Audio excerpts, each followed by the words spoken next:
Hello, and welcome back to What Is, the channel that tackles the complex and breaks it down into bite-sized knowledge. Today, we are going deep, not into space, not into the ocean, but into the guts of the single most taken for granted piece of technology in your home. What is a battery cell? You rely on it every day. Whether you're frantically searching under the couch cushions for the TV remote or driving a 2-ton electric vehicle. But what is a battery cell? Is it just a tiny prison for lightning? Well, yes, kind of. The definition, the chemical factory. Let's start with a crucial distinction. A battery is often a collection of individual cells bundled together, like the six-pack of small cells under the hood of your hybrid. But the cell itself, that is the fundamental, self-contained unit where the magic happens.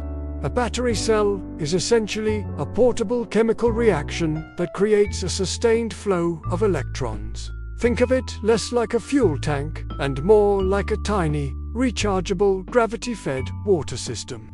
You have to pump the water up the hill, that's charging. And when you need power, you let gravity do the work, allowing the water to flow downhill, turning a small turbine on the way, that's discharging. In our chemical system, that hill and that turbine are built out of just 4 key components. Every single functional cell, from the disposable AA in your flashlight to the high-tech pouch in your smartphone, requires this quad-force structure. The cast of characters. First, you have the anode. This is the negative electrode, the source side.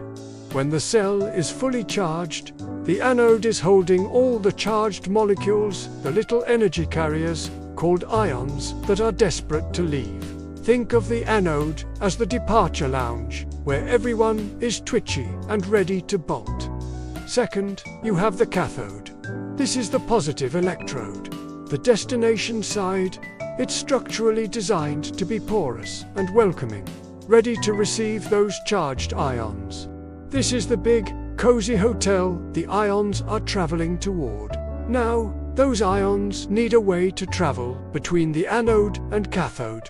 They travel through the third component, the electrolyte. The electrolyte is a chemical solution, usually liquid or gel, that allows ions to pass freely inside the cell. It's the high-speed chauffeur service for our chemical carriers. The journey of the electron. But wait, if the ions can just travel straight through the electrolyte, where does the power come from? This is where the structure gets genuinely brilliant. Between the anode and cathode, we place the fourth component, the separator. It's a thin, permeable barrier, like a high-tech coffee filter. It lets the ions pass through the electrolyte, but it absolutely, physically stops the electrons from taking the direct route. Those electrons, stuck and unable to cross the separator, realize the only way to meet their ion friends is to take a massive detour out of the battery terminal, through the external circuit, that is, through your phone, your laptop, or the motor of your car, and back into the cathode, that desperate, forced detour of the electrons. That is electricity. The cell has successfully channeled a natural, internal chemical desire for balance into a usable electrical flow. We have weaponized imbalance, chemistry and convenience. For decades, the basic principle remained the same, but the chemistry changed dramatically. Early batteries used zinc-carbon or nickel-cadmium. They were reliable but heavy and suffered from the dreaded memory effect, forgetting they could be fully charged. Today, we live in the era of lithium-ion. We use lithium because it is incredibly light and incredibly reactive. Lithium ions are tiny, allowing them to zip back and forth faster, meaning we can cram far more energy into a smaller space, a measure known as energy density. This is why your phone can hold enough power to run a small village circa 1985. Yet still fit in your pocket, thanks to the hyper-efficient architecture of the individual lithium-ion cell. cell versus battery. So, the next time someone asks you what kind of battery your laptop uses, you can be the technical smarty pants in the room. If they're using the term technically, they probably mean an assembly of multiple cells wired together into a packaged unit with a protective circuit board. That's the battery pack. But the real workhorse, the fundamental unit of stored energy, the tiny chemical factory that makes modern life possible, that is the single cell.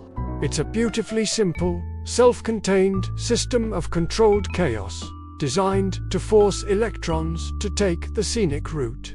And that is what is a battery cell. We hope you enjoyed this deep dive into the miniature world of power storage. If you learned something new, hit that like button and subscribe to What Is for more essential explanations. Let us know in the comments below what technical topic you want us to tackle next. See you next time.